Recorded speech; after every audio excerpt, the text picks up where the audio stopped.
Shalom Bapak Ibu Saudara-saudari yang terkasih di dalam Tuhan. Kita akan kembali melanjutkan renungan firman Tuhan dalam topik Melayani dengan hati yang tulus. Bagian firman Tuhan yang akan membantu kita memahami lebih jauh tentang ketulusan hati dalam pelayanan terambil dari 1 Korintus 4 ayat 1-2, terjemahan baru kedua, yang berbunyi demikian.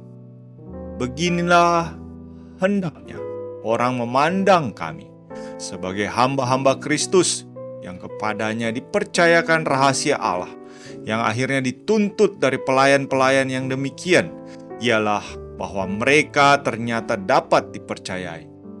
Bapak, Ibu, Saudara-saudari yang terkasih di dalam Tuhan, prinsip kelima dan yang terutama dalam melayani dengan hati yang tulus adalah kesetiaan.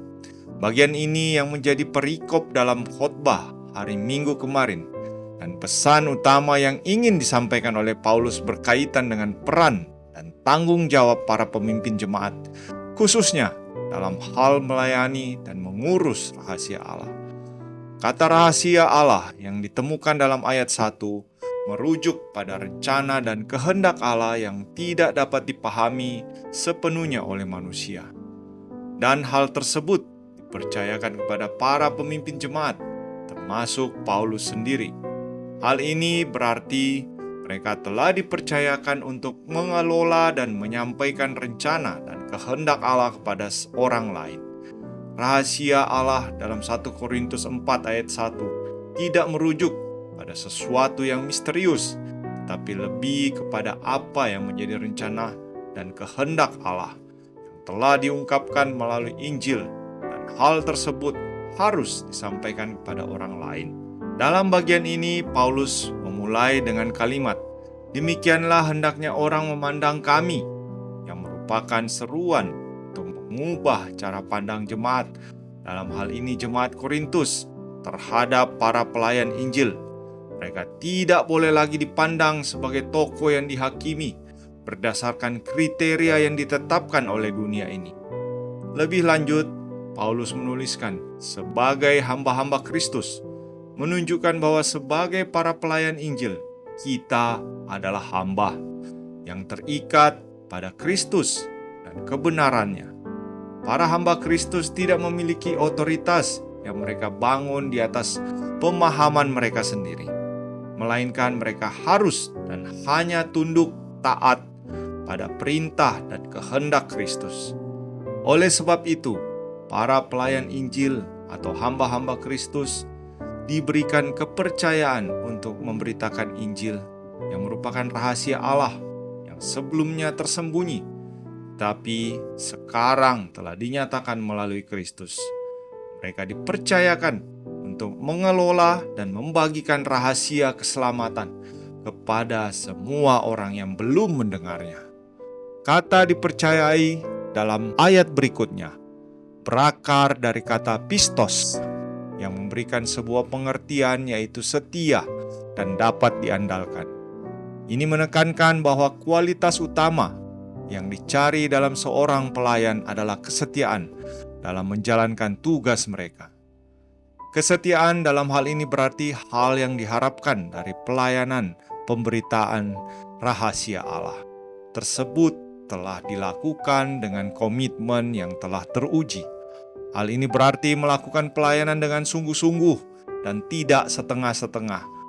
Tetap setia dalam pelayanan meskipun menghadapi kesulitan atau tantangan.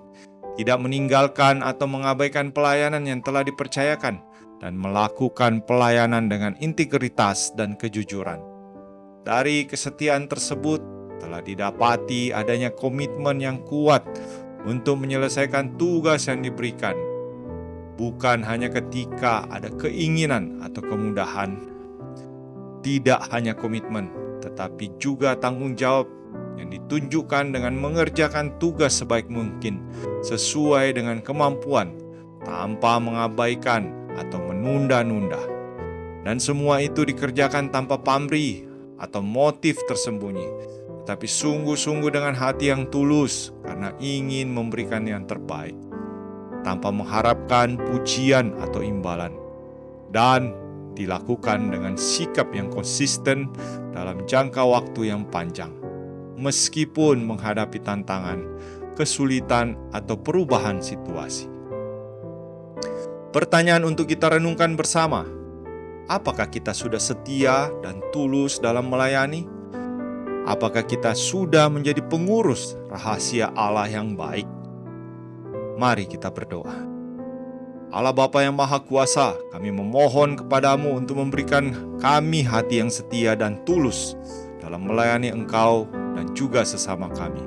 Kami rindu didapati sebagai pengurus yang baik dan setia dari rahasia yang telah Engkau nyatakan melalui Putra Tunggal-Mu. Tolong kami ya Tuhan, kami tidak ingin melayani Engkau dan sesama kami dengan setengah-setengah atau dengan motif yang salah. Kami ingin melayani dengan setia dan tulus hanya untuk kemuliaan-Mu. Ini yang menjadi kerinduan hati kami. Kiranya Engkau mendengar dan mengabulkannya. Ini doa kami, dalam nama Tuhan kami Yesus Kristus. Kami berdoa. Amin. Demikianlah renungan kita bersama pada hari ini. Kiranya kita boleh terus bertumbuh setiap hari di dalam Tuhan.